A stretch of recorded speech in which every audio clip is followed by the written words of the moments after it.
Hello guys. आज हम class 10 CBSE board maths exam के अकॉर्डिंग जो बोर्ड एग्जाम 21 फेब से स्टार्ट होके 11 मार्च 2024 को मैथ्स का एग्जाम है।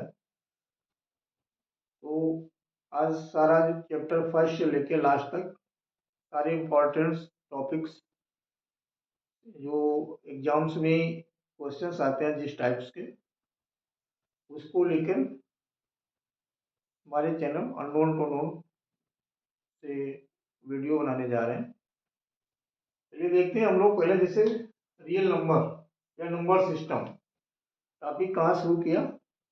रियल नंबर या नंबर सिस्टम है ये। चलिए इसमें देखते हैं कि ये होता है क्या। इसमें स्टार्ट करते हैं का the fundamental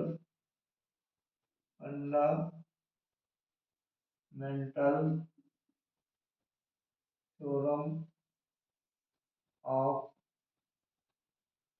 arithmetic. Fundamental theorem of arithmetic, इसको हम यूनिक फैक्टराइजेशन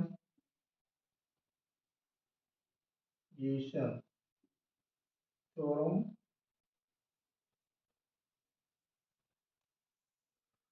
भी इसको जो the fundamental theorem of arithmetic होता है उसको हम यूनिक फैक्टराइजेशन थ्योरम भी बोलते हैं। ये होता है क्या है, जैसे कोई हमारा इंटीजर्स है और ऐसा इंटीजर मोर देन वन हो और उसके जो प्राइम फैक्टर्स होते हैं उस मेथड को हम the fundamental theorem of arithmetic बोलते हैं और इसी को यूनिक फैक्टराइजेशन थ्योरम भी बोल सकते हैं। जैसे सपोज करो आपका ऐसे दे दिया गया 15, ये आपका एक इंटीजर है या कंपोजिट नंबर है, मोर देन वन है। तो इसके जब हम फैक्टर करते हैं तो 3 एंड 5। अब ये 3 और 5 क्या हुआ, ये हमारा क्या है, कंपोजिट नंबर है। और ये जो फैक्टर हमने इसके किए 3 and 5, these are prime numbers. तो ऐसा कंपोजिट नंबर जिसको हम प्राइम्स नंबर के प्रोडक्ट के फॉर्म में राइट कर सकें या लिख सकें, तो this theorem is called the fundamental theorem of arithmetic और यूनिक फैक्टराइजेशन थ्योरम। ये चीज हो गई। अब जो यूनिक ये फैक्टराइजेशन जब कर लेते हैं तो इससे जो होता है हम लोग एचसीएफ एलसीएम फाइंड करने के लिए इस मेथड को अप्लाई करते हैं। तो जब हम फैक्टर करने के करके एचसीएफ एलसीएम फाइंड करते हैं तो इसको फैक्टर थ्योरम भी बोल देते हैं। क्या बोलेंगे, या फैक्टर थ्योरम या फैक्टर मेथड, फैक्टराइजेशन मेथड भी कह सकते हैं हम इसको, प्राइम फैक्टराइजेशन मेथड। जैसे हम लोग बोलते हैं जब नंबर दे दिए गया, सपोज करो ऐसे करके 15 18, पहले बिल्कुल बेस से स्टार्ट कर रहे हैं। जैसे 2 नंबर है और बहुत ही स्मॉलर नंबर गिवन नहीं, 15 और 18। 2 नंबर या मोर देन 2 नंबर हमें एचसीएफ एलसीएम फाइंड करने को आता है एग्जाम्स में। तो अभी क्योंकि बेस से स्टार्ट किया जा रहा है तो 2 नंबर है 15 18। तो हम क्या करते हैं, एचसीएफ फाइंड करें या एलसीएम फाइंड करें तो इसको बोला जाता है एचसीएफ एलसीएम फाइंड करो प्राइम फैक्टराइजेशन मेथड के द्वारा। तो जैसे ये 15 है, इसके हमने फैक्टर कर लिए, क्या हो गया 3 इंटू 5। 18 को लिखा तो ये क्या हो जाएगा 2 इंटू 3 इंटू 3। ये हो गया इसके प्राइम, ये 15 के प्राइम फैक्टर हो गए। प्राइम नंबर जो भी हम फैक्टर कर रहे हैं जो भी नंबर आना है प्राइम नंबर्स होने चाहिए। प्राइम नंबर्स जानते हैं आप, ऐसे नंबर्स जो सेल्फ और वन के अलावा किसी से डिविजिबल नहीं होते हैं। तो ये 15 और ये 18 के फैक्टर्स हो गए। अब जैसे अगर हमें एलसीएम फाइंड करना है, एलसीएम मतलब होता है लोवेस्ट कॉमन मल्टीपल्स। तो इसमें जैसे यहाँ पर 3 एक बार आया है, इस वाले में 3 2 बार आया, जो मैक्सिमम बार आया है सेम नंबर, जैसे यहाँ पर 1 बार, यहाँ पर 2 टाइम, तो 2 टाइम्स वाला ले लेंगे। यहाँ 5 आया, यहाँ 5 नहीं आया, फिर भी आप इसको लिखोगे। यहाँ पर 2 है, इसमें 2 नहीं है, तो भी लिख लोगे। अब इनका हमें जो प्रोडक्ट फाइंड करेंगे तो क्या हो गया 90। तो ये हो गया हमारा प्राइम फैक्टराइजेशन मेथड से एलसीएम फाइंड करना। और अगर बोलता है एचसीएफ फाइंड करो इन्हीं नंबर का, ये 15 और 18 जो गिवन है, इनका एचसीएफ फाइंड करना। एचसीएफ में क्या होता है, HCF highest common factor, highest common factor, जो फैक्टर्स है आपके उनमें से दोनों में या तीनों में जो 2 नंबर दिए तो 2 नंबर्स के फैक्टर को हमें चेक करना, 3 नंबर दिए तो 3 नंबर के फैक्टर्स को चेक करना है, जो सारे में कॉमन होता है वो लिखना होता है, वो भी हाईएस्ट। जैसे इसमें 3 है 1 बार, इसमें है 3 1 बार, तो हाईएस्ट कॉमन क्या होगा, जो दोनों में मिलना है। यहाँ पर तो 2 टाइम्स आ गया, बट यहाँ पर 1 टाइम है, तो 1 टाइम ही लिया जाएगा। अब यहाँ पर 5 है, नीचे 5 नहीं है, तो आप इसको नहीं ले सकते हो। नीचे 2 है, ऊपर नहीं है, तो 2 भी आप नहीं लोगे। तो एचसीएफ हमारा क्या हो गया, 3 हो गया।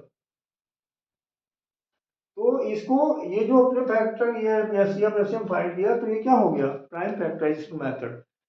ये जो आपका था the fundamental theorem of arithmetic, और इसको क्या बोलते हैं, यूनिक फैक्टराइजेशन थ्योरम। और ये जो फैक्टराइजेशन थ्योरम या फंडामेंटल थ्योरम ऑफ अरिथमेटिक होती है, वो होता है क्या है, किसी भी कंपोजिट नंबर को जो मोर देन 1 हो, उसके हम प्राइम फैक्टर्स के रूप में लिखते हैं, तो वो हमारा क्या होता है, फंडामेंटल थ्योरम ऑफ अरिथमेटिक बोला जाता है।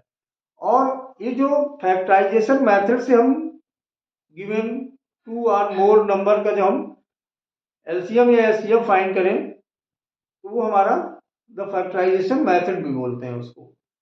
तो अच्छा, इसकी एक जो बेस चीज होती है वो क्या होती है, एचसीएफ और एलसीएम के बारे में जब हम लोग पढ़ते हैं, तो इसमें एक ये रहता है कि बेस जो मेन चीज होती है वो ऐसे रहता है कि HCF into LCM equal to product of 2 numbers, या हम ऐसे लिख लें, प्रोडक्ट ऑफ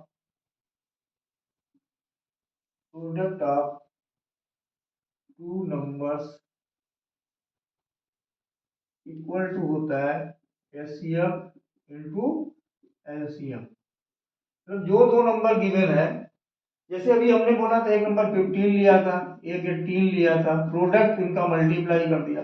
अभी हमने जो पीछे किया था, इसका हमारा एलसीएम एचसीएफ 3 आया था और एलसीएम 90 आया था। अब अगर इनका प्रोडक्ट करते हैं तो 15 इंटू 18 करेंगे 270 आ जाएगा, और इधर 3 इंटू 90 करेंगे तो ये भी 270 आ गया। तो ये जो हो गया इक्वल आ गया। तो ये इस फार्मूला को यही बनता है कि product of 2 number equal to HCF and LCM of those numbers. ठीक, ये कंफर्म हो गया होगा आपको। अब देखिए इसमें क्वेश्चन किस टाइप के क्वेश्चंस आते हैं एग्जाम में। जो लास्ट ईयर के पेपर्स में क्वेश्चंस आए हैं इस टॉपिक से, वो किस टाइप के आए हैं उनको डिस्कस करते हैं। जैसे क्वेश्चन पूछ देते हैं,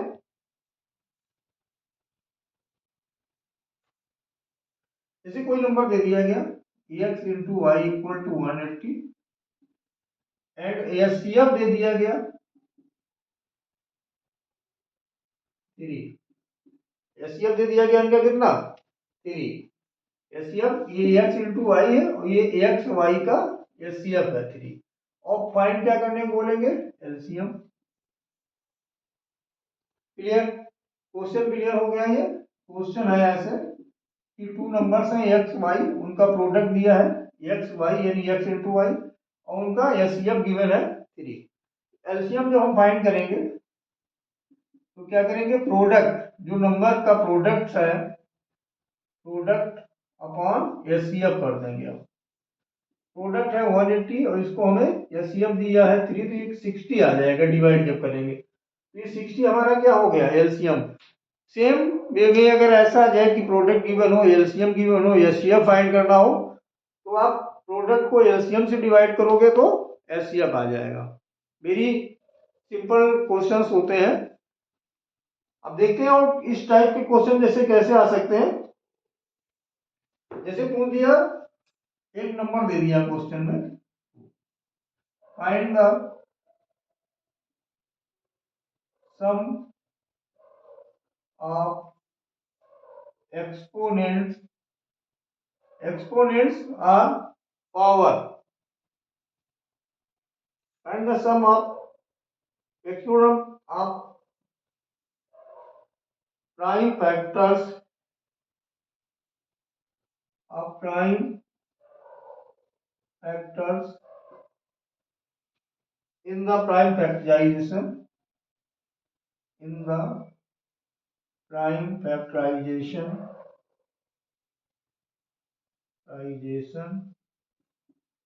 of 392.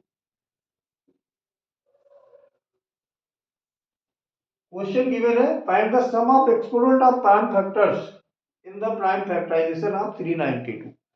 392 नंबर गिवन है, नंबर कुछ भी हो सकता है, क्वेश्चन का पैटर्न और मेथड आपको सीखना है। तो कैसे सॉल्व करते हैं इसको, ये जो 392 गिवन है इसके हमें प्राइम फैक्टराइजेशन करने पड़ते हैं।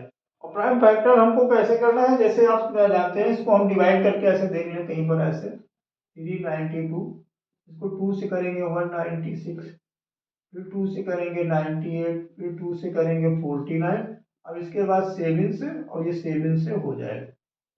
जब पूरा डिविजिबल हो गया, लास्ट में 1 आ गया, तो उसको वहीं पर लेफ्ट कर देते हैं। ये जो नंबर है इनको ऐसे लिखते हैं, ये फैक्टर हो गया। 2 हमारा आया है 3 टाइम्स और 7 आया है 2 टाइम्स। तो इसकी जो हम एक्सपोनेंट लिखेंगे, 2 3 टाइम्स आया तो इसको लिख देंगे 2 की पावर 3, एंड 7 की पावर 2, 7 2 टाइम्स आया था आपका। अब यहाँ हमें पता करना है सम ऑफ एक्सपोनेंट। तो एक्सपोनेंट क्या है, 3 और 2, तो यहाँ पर हमें करना होगा 3 + 2 = 5। Sum of the power prime factorization of 392 हो गया आपका 5। ये सम ऑफ द एक्सपोनेंट या पावर्स हो गया। नेक्स्ट क्वेश्चन जैसे पूछ दिया है,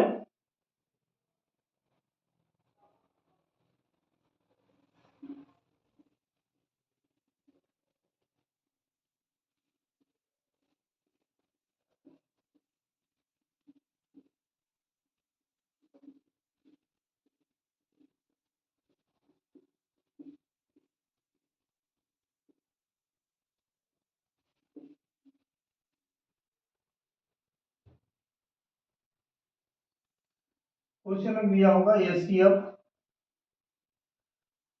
गिवन है question 336, 54, if HCF of 336 and 54 is 6, find the LCM। ये गिवन है ऐसे क्वेश्चन। ये क्या है, आपके नंबर्स हैं, और ये क्या है, HCF. If HCF of these numbers are 6 then find the LCM of the numbers. जो भी बोला गया, एलसीएम अभी बोला गया था कि प्रोडक्ट ऑफ नंबर, ये क्या हो जाएगा, 336 मल्टीप्लाई 54 अपान में हमें क्या लिखना है, एचसीएफ, और एचसीएफ क्या है 6।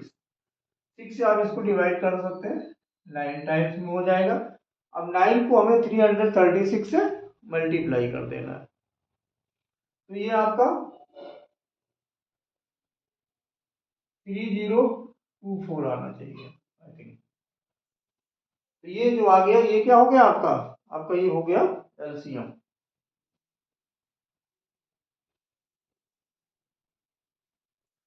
नेक्स्ट जो क्वेश्चन कैसे पूछे जाते हैं, a bell, a bell ring at interval, ring at interval of 5, 6 and 8 minutes,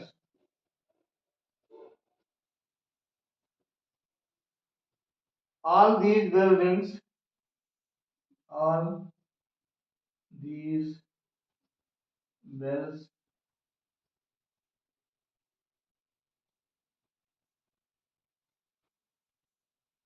3 wells थी,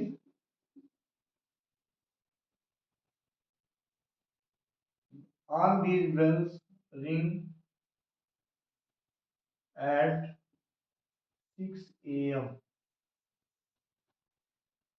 when the 3 wells will be ring together, when the 3 wells ring together, इस टाइप का क्वेश्चन आता है।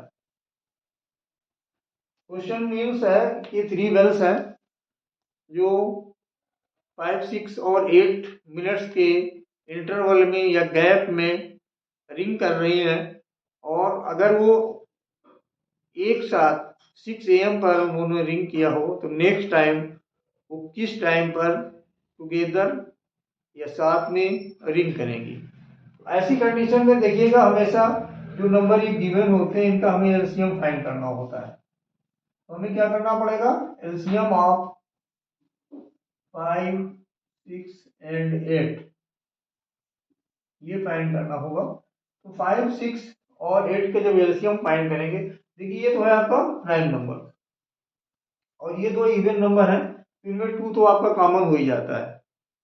2 कॉमन हो गया, ये 2 से 3 बार नहीं 4 बार में, तो 4 3 जा 12 इंटू 2 कर दीजिए क्योंकि 2 कॉमन है, 24 और into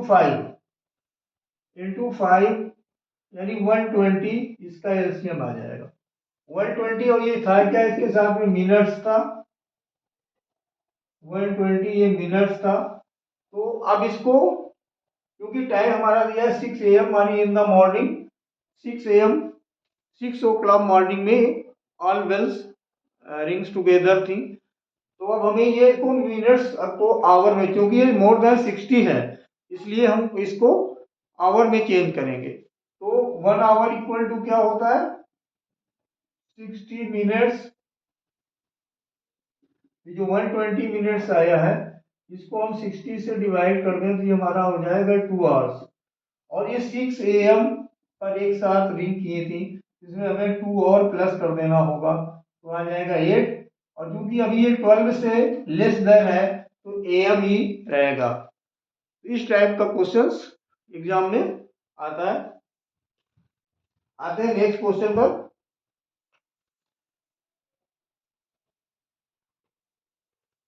Write the smallest number which is divisible by both 3, 6 and 657.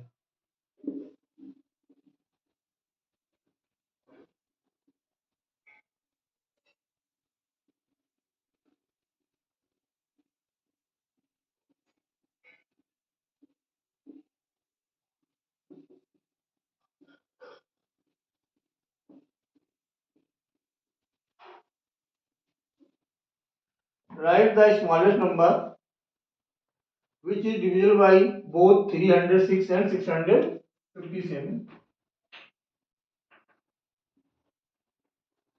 Write the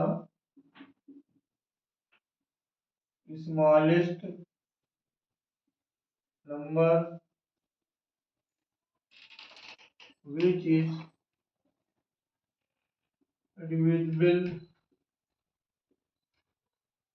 which is divisible by both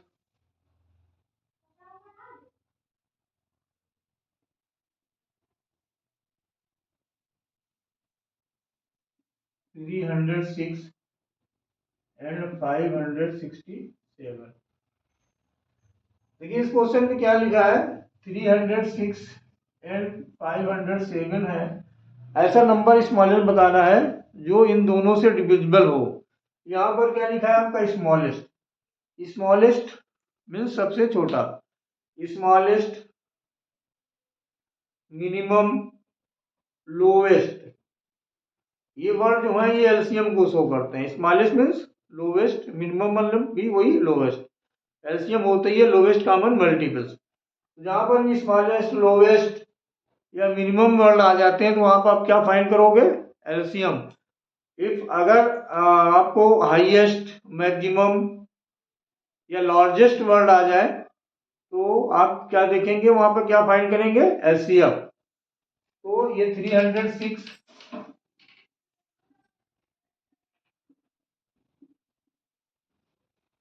और 567 गिवन है। ये दो नंबर गिवन है। स्मॉलेस्ट पूछा गया है, ऐसा नंबर जो इन दोनों से डिविजिबल हो। तो आप फाइंड क्या करोगे, इसका हमें फाइंड करना पड़ेगा एलसीएम। तो एलसीएम केस में क्या, देखिए इसे ये इसको आप 2 से डिवाइड कर देंगे, क्योंकि ये हमारा इवन नंबर था और ये ऑड है, तो 2 से नहीं डिवाइड होगा। ऐसे ही काम आप रफ में कर लोगे, रफ वर्क में ये कर लोगे। अब दोनों ये हमारे कैसे ऑड नंबर हो गए, 2 से नहीं होंगे, 3 से हो जाएंगे। तो इसको हम 3 से करेंगे, ये आएगा 51 और ये आ जाएगा 189। अभी भी 3 से हो जाएगा, ये आ जाएगा 17, ये आ जाएगा 63। अभी भी 3 से होगा, ये हो जाएगा, नहीं होगा, ये 21। अभी भी 3 से हो जाएगा, ये 17 और ये 7। अब इसके बाद हम 7 से करेंगे, अब इसके लास्ट में हम 17 से कर देंगे, तो ये 1 आ गया। ये वर्क जो हमें करना है, ये रफ वर्क में करना है। हमें जब सोल्यूशन करना है तो हम ऐसे करेंगे, इसके फैक्टर जो हम निकालेंगे, एलसीएम क्या हो जाएगा, LCM of 306 and 567 equal to हो जाएगा, ये नंबर जो हो गया हमारा इनका 2 और 3 आया हमारा 4 टाइम, तो 3 इंटू 3, एक आया है 7 और एक आया है 17। ये है नंबर। ये प्राइम फैक्टराइजर्स हो गए हमारे 306 एंड 567 के। अब इन्हें मल्टीप्लाई करके लिखना है, 2 3 जा 6, 3 जा 3, 3 जा 54, 3 जा 162, 162 इंटू 7 इंटू 17 और करना है। इसका 7 से जब हम करेंगे तो ये आ जाएगा। अब इसका हमें 17 से और मल्टीप्लाई कर देना है, 17 4 जा 68, 17 जा 51 और 6 57, 17 1 जा 17 और 5 22 और 1 29। ये आ गया आपका 306। और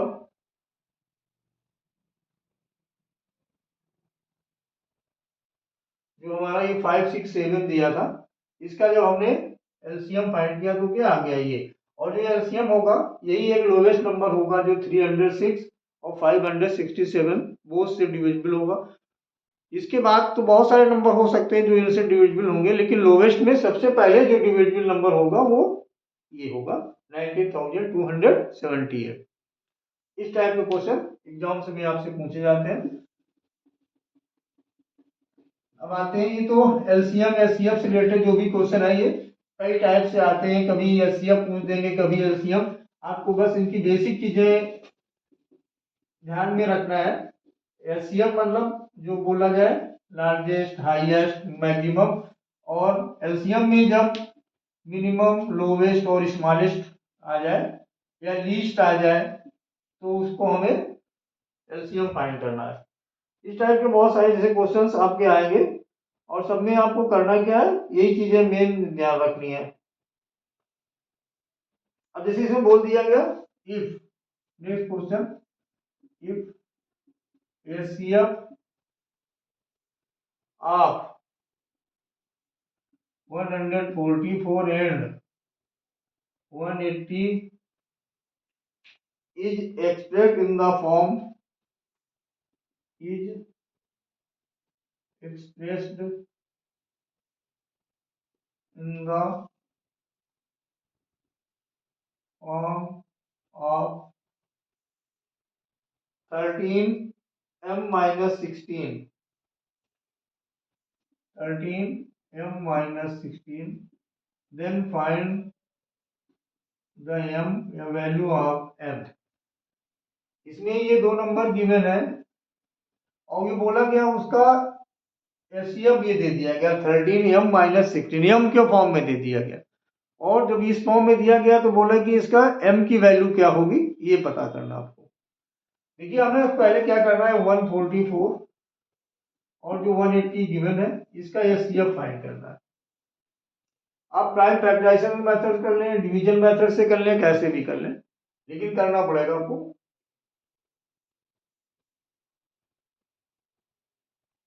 तो इसमें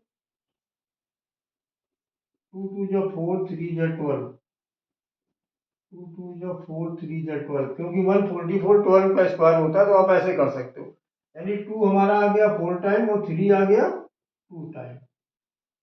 जब हम 180 के करेंगे तो ये आ जाएगा 2 इंटू 3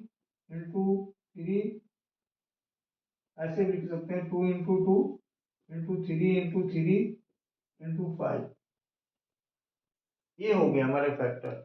तो जब एचसीएफ हम इसका फाइंड करेंगे, एचसीएफ हमारा क्या आएगा, यहाँ 2 बार 2 है और यहाँ 4 बार है टोटल, तो जो मिनिमम बार कॉमन मतलब जो मिनिमम बार है 2 इंटू 2, 3 यहाँ पर 2 बार है, यहाँ पर भी 2 बार है, तो 3 ये हो जाएगा आपका।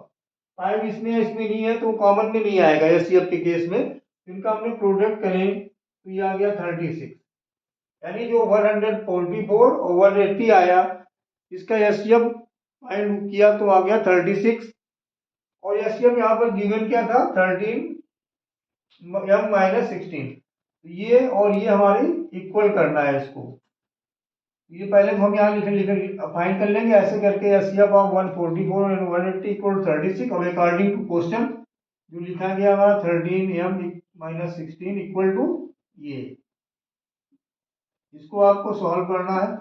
36 प्लस 16, 13 m इक्वल टू हो जाएगा 52, m इक्वल टू आ जाएगा आपका 4, ये 4 m की वैल्यू होगी जो यहाँ पर आपका फाइंड करना था।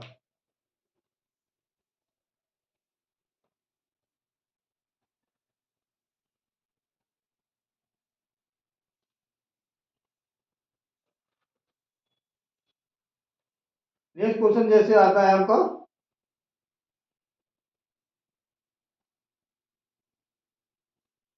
Can the number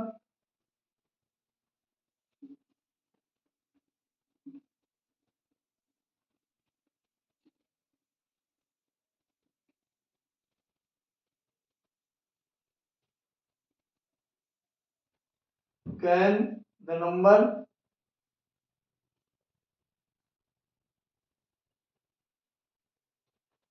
can the next question है जो भी, can the number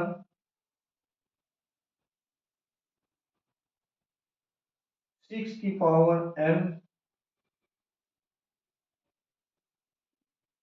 n belongs a natural number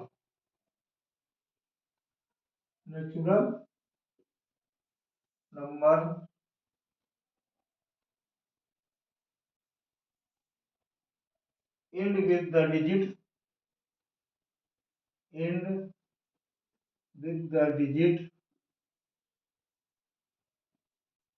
5, give reason,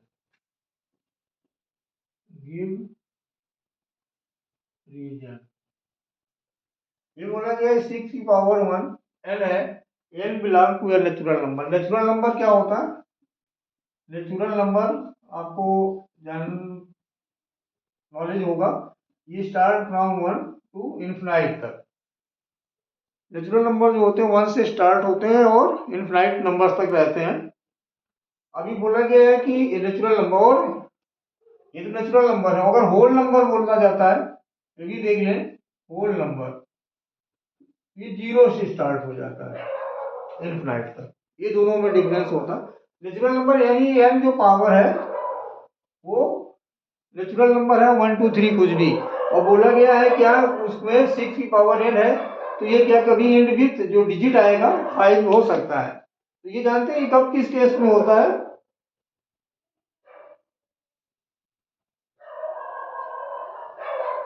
देखिए 6 कैसा है हमारा इवन नंबर है, ये 6 इवन नंबर है, तो इसमें 0 एंड 5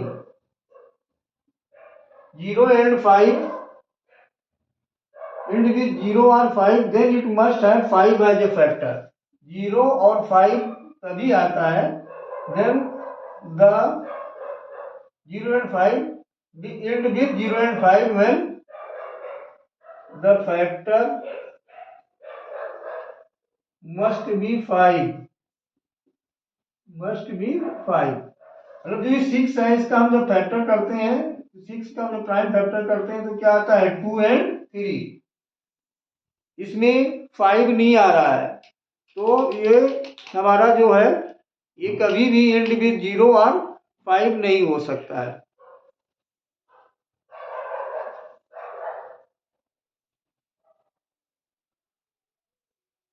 तो इसमें क्या लिखना है, ये जो आपका 6 पावर m था इसको हम लिख सकते हैं 2 की पावर n टू 3 की पावर m। अब जो हमारा ये क्या था, the fundamental theorem, the fundamental theorem of arithmetic, it can never be end with 0 and 5। ये क्लियर समझ लें कि जो भी हमारा नंबर गिवन है, इवन नंबर अगर है तो इसके फैक्टर्स 2 एंड 5 आना चाहिए। ऑड नंबर है तो हो सकता है उसमें आपका 5 आ जाए 2 ना आ जाए, इवन है तो 2 आएगा, उसके साथ में 5 भी जरूरी होता है। तो हमारी जो फंडामेंटल थ्योरम है कि जब तक हमारे जो नंबर गिवन है उसके फैक्टर में 2 एंड 5 नहीं आता है तब तक n या नेचुरल नंबर यानी जो एक्सपोनेंट है कुछ भी हो, हमारा जो नंबर है वो एंड विद 0 और 5 नहीं हो सकता है। ये हमारा फंडामेंटल थ्योरम ऑफ अर्थमेटिक्स का रूल है।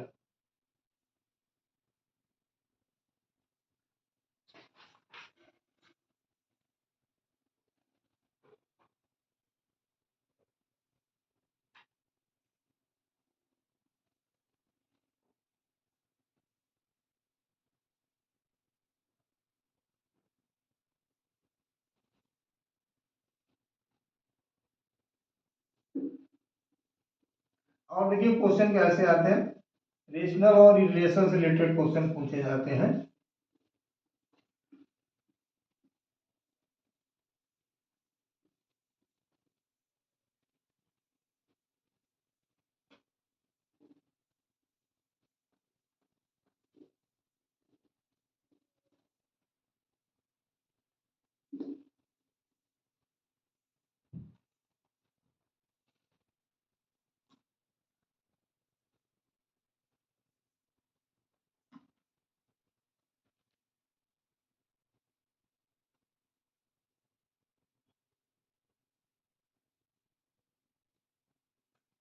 इसे बोल दिया जाता है prove that 3√5 is an irrational number, is an irrational number. ये क्वेश्चन आ जाता है आपका, ये प्रूव करना है कि इरेशनल है। तो हम इसको लेट करते हैं, हमेशा जब सॉल्व करते हैं let 3√5 is a rational number, rational number. और इसको जब हम लिखते हैं तो रेशनल नंबर जो होता है हमारा p अपॉन q के फॉर्म में होता है, तो इसको ऐसे लिख लेते हैं 3√5 equal to p upon q। अब इसके बाद हम इसको ऐसे लिख सकते हैं, ये 5 इक्वल टू p, ये 3 है यहाँ पर डिवाइड में आ जाएगी, हो जाएगा 3q। तो हमें लिखना होता है √5 is an irrational number and 5 upon 3q is a rational number, rational number which contractors are, which is contradicts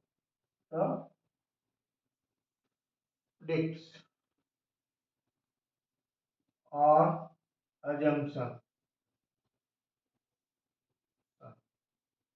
because an irrational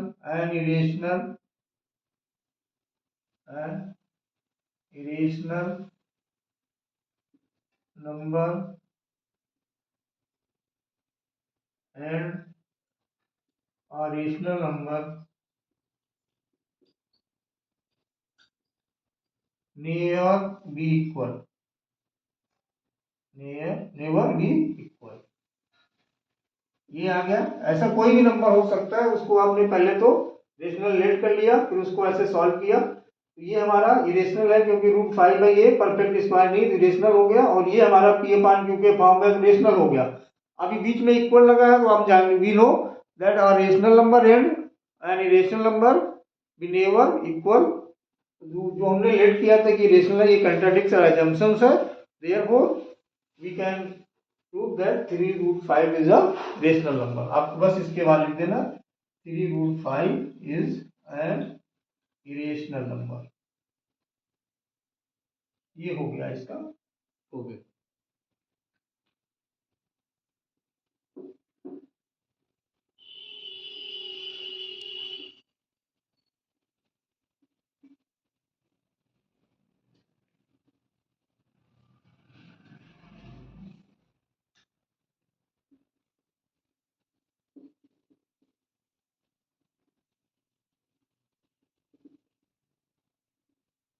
अब इसके बाद जैसे क्वेश्चन इस चीज से इरेशनल से रिलेटेड पूछे जा सकते हैं. given that given that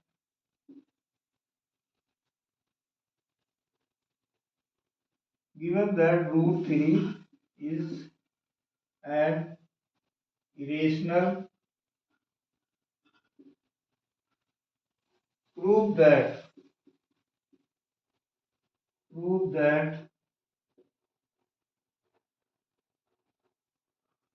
2√3 plus 5 is an irrational number.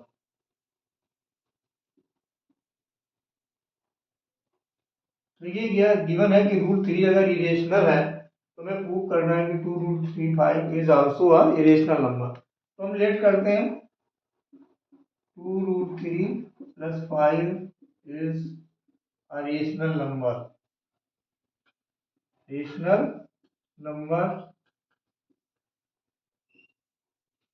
अब इसको हम लिख सकते हैं इस फॉर्म में 2√35 इक्वल टू p/q.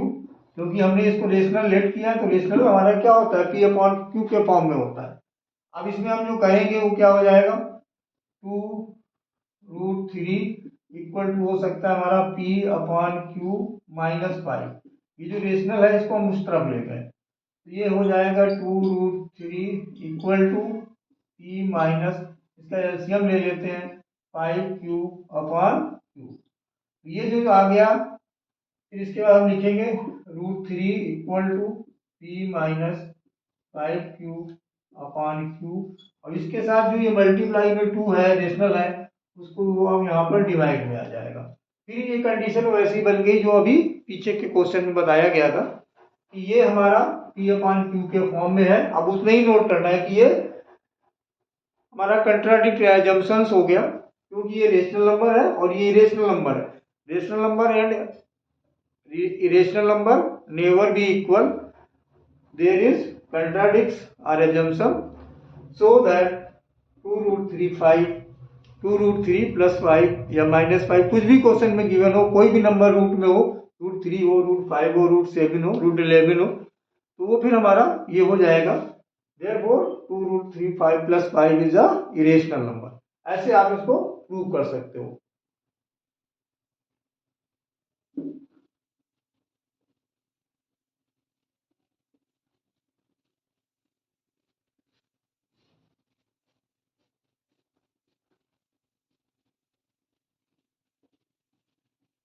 अब इसमें एक क्वेश्चन इस टाइप का और आता है कि प्रूव करो √2 √3 √5 इज अ इरेशनल नंबर.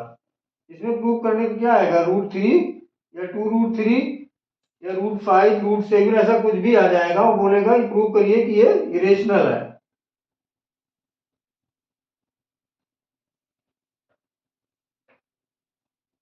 देखिए जैसे ये प्रूफ बोल दिया गया, प्रूफ दैट, ये क्वेश्चन जरूर आता है एक पेपर में, root two is an irrational number, irrational number, ये प्रूव करने के लिए आता है। इसमें सबसे पहले वही किया था, let root two is a rational number,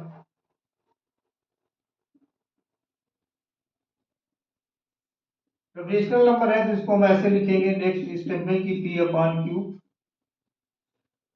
इसको हम ऐसे भी लिख सकते हैं root p equal to root two q. अब इसके बाद हम क्या कर देते हैं, स्क्वायरिंग बोथ साइड कर देते हैं, जिससे कि हमारा रूट ये हट जाए। तो जब इसको ऐसा करेंगे तो हम लिख देंगे p square equal to two q square, p square equal to two q square हो गया। अगर ये रूट थ्री होता तो थ्री क्यू स्क्वायर हो जाता, ये क्यू स्क्वायर लिख ले पी अपॉन क्यू या ए अपॉन बी लिख ले। अब यहां पर क्या हो गया, ये जो आपका है P square is divisible by, ये लिखनी होती है इतनी लैंग्वेज, डिविजिबल बाई टू, तो p is also divisible by 2,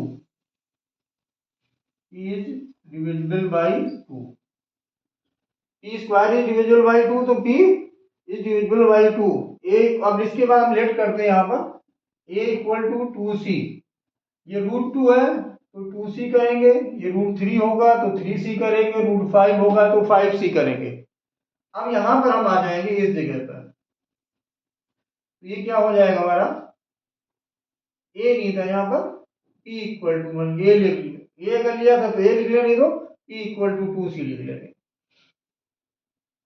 या आर लिख सकते हैं कुछ भी, p क्यू था तो आर लिख लिया। तो अब ये क्या हो जाएगा, p equal to,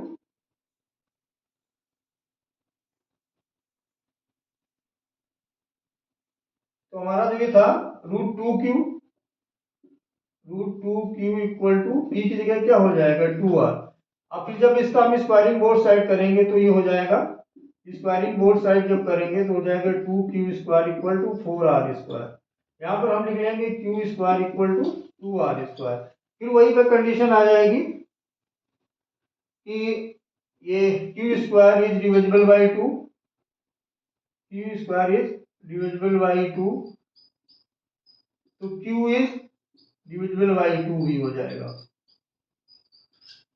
q square अगर टू से डिविजिबल है तो क्यू भी टू से डिविजिबल हो जाएगा। तो यहाँ पर क्या आ गया, यहाँ पर p टू से डिविजिबल था और q भी टू से डिविजिबल हो गया। तो इक्वेशन जो सेकेंड और थर्ड थी हमारी, इसमें क्या हो गया कि कॉमन आ गया, two is a common factor from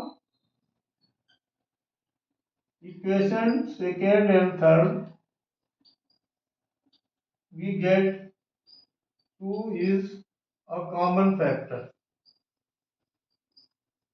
common factor. और हम जानते क्या है, which is contradict, which is contradict, क्योंकि हम जो इरेशनल नंबर होते हैं उसमें कुछ भी कॉमन नहीं होता है।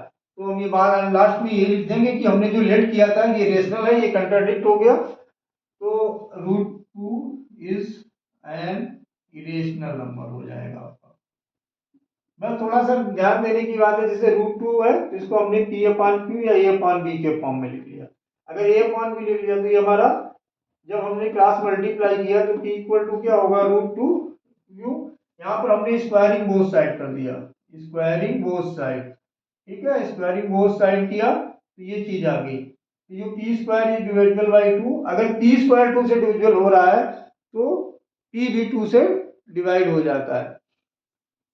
अब इसके बाद क्या किया हमने, ये जो p इक्वल टू ले लेते हैं हम, या q टू सी, p अगर एक तो p इक्वल टू हो गया, p अपॉन क्यू तो टू आर ले लिया। अब इसमें हमने ये जो p की जगह हमने लिख दिया टू आर, तो ये आपकी जो कंडीशन, ये इक्वेशन थी यहाँ पर ये वाली पहली, तो ये बन गया two q square equal to four r square, two से इसको डिवाइड कर दिया, q square equal to r square, फिर वहीं पर आ गया p square is divisible by two, then q also divided by two. तो अब क्या हो गया कि हमारा P भी 2 से डिवाइड है और Q भी 2 से डिवाइड है, दोनों 2 से डिवाइड है, इसका मतलब है कि इनमें 2 is a common factor which is contradicts, therefore we are wrong, so we can say root 2 is a irrational number। Clear हो गया होगा। ऐसे रूट 2 रूट 3 रूट 5 किसी का भी हो, अब हम सभी को इस तरह से सॉल्व कर सकते हैं।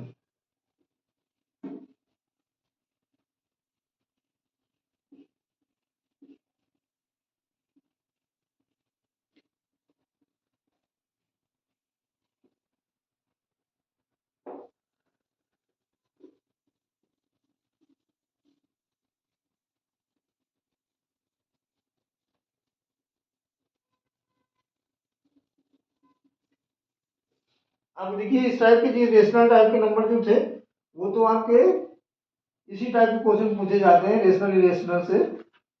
अब जो क्वेश्चन बचता है एक तरह से उसको भी डेसिमल में गिवन होता है बाहर में, उसको आपको पी अपॉन क्यू के फॉर्म में या रेशनल नंबर के फॉर्म में लिखना होता है।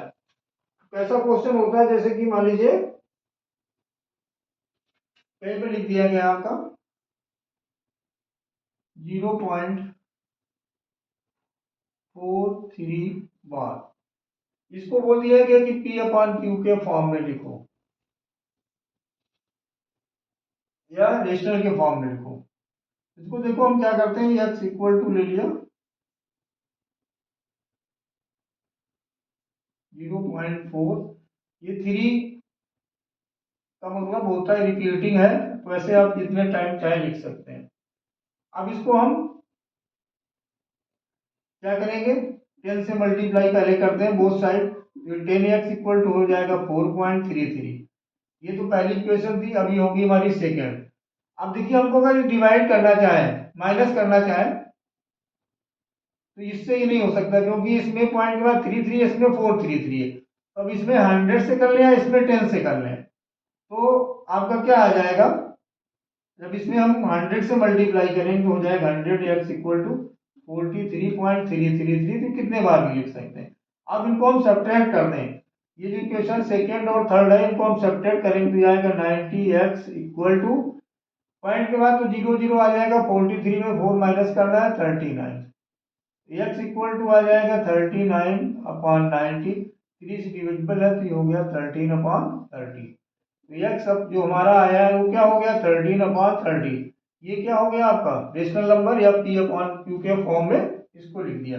इस टाइप का भी क्वेश्चन एक आता है। अच्छा ये अगर ऑप्शन में आया तो इसके लिए एक शॉर्ट मेथड भी होता है, जैसे आपका लिखा था 0.4√3, तो हमें देखो 43 है ये लिख लिया, बाहर एक पर लिखा है, इसमें हम ये नंबर जो है इसको माइनस कर दें। अब यहाँ पर बाद में कितने नंबर है, ये 1 2 बार लिखो, यहाँ पर 2 नंबर है तो 2 जीरो लगा दो, यहाँ पर हमेशा माइनस लगता है। ऐसा नंबर कितने हैं जिसपे बार नहीं लगा 1, तो यहाँ 1 जीरो लगा दो, तो ये आ जाएगा 43 माइनस 4 और 100 माइनस 10 90, वही चीज आ गया 13 अपॉन 30। अगर ऑप्शन दिया हो सोल्यूशन है तब तो आपको ऐसे करना है, ऑप्शन वाला है तो आप ऐसे कर लें, जितने पूरा नंबर लिख लें, जितने बार नहीं लिखना है वो माइनस करना है, अपॉन में 1, जितने नंबर बार लिखे हैं 2 तो 2 जीरो, माइनस यहाँ पे एक पे बार नहीं लिखा तो एक। अगर मान लीजिए दोनों पे बार लिखा होता तो 43 माइनस ये जीरो करते, अगर ऐसे कहीं लिखा होता सपोज करो आपका इस टाइप का, तब क्या करते, तो आप करते हैं 43 माइनस जीरो, ये माइनस करते क्योंकि इनमें दोनों में बार है, और यहाँ पर 2 नंबर है तो 2 जीरो 1, यहाँ पर अब एक और नंबर नहीं है जैसे छूटे हैं जिन पे बार ना लगा हो तो यहाँ 1 रहता, तो ये आपका हो जाता 43 अपॉन 99, तो ये आंसर हो जाता। लेकिन ये आप जब करोगे जब इसका ऑप्शनल क्वेश्चन होगा, मल्टीपल चॉइस होगा, केवल आंसर टिक करना होगा तब करेंगे। तो आपके जो नंबर सिस्टम में क्वेश्चंस आते हैं वो इसी टाइप के क्वेश्चंस आते हैं, कभी एक्सपोनेंट पूछ देंगे, एक्सपोनेंट का सम पूछ देंगे, एचसीएफ एलसीएम पूछ देंगे, वो एचसीएफ एलसीएम के बहुत टाइप के क्वेश्चन होते हैं, प्रोडक्ट दे देंगे, एक एचसीएफ दे देंगे, एलसीएम पूछ लेंगे, एलसीएम देंगे, एचसीएफ पूछेंगे, एचसीएफ एलसीएम दे देंगे, एक नंबर दे देंगे, दूसरा फाइंड करने को बोलेंगे। रिंग्स बेल्स वाले हो सकते हैं या रनर्स हो सकते हैं, रेसर हो सकते हैं, उसमें तो हमने बताया ना कि लॉन्गेस्ट, हाईएस्ट, मैक्सिमम, एचसीएफ के लिए यूज होता है lowest, least, minimum, smallest. LCM के लिए यूज होता है इनवर्स के अकॉर्डिंग, उसको आप फाइंड कर पाओगे। और ये कौन सी क्या थ्योरम होती है उसको भी डिस्क्राइब किया गया। और जो क्वेश्चंस आते हैं इस टाइप वाले इरेशनल फाइंड करने के लिए, प्रूव करने के लिए, ये सारे आपको बताए गए। तो इस टॉपिक्स में इतना ही, और देखते हैं इसके बाद नेक्स्ट वीडियो में। तब तक आप हमारा ये नंबर सिस्टम या रियल नंबर का चैप्टर इसको वीडियो देखें। अगर आपको अच्छा लगे तो लाइक एंड शेयर करें। Thank you.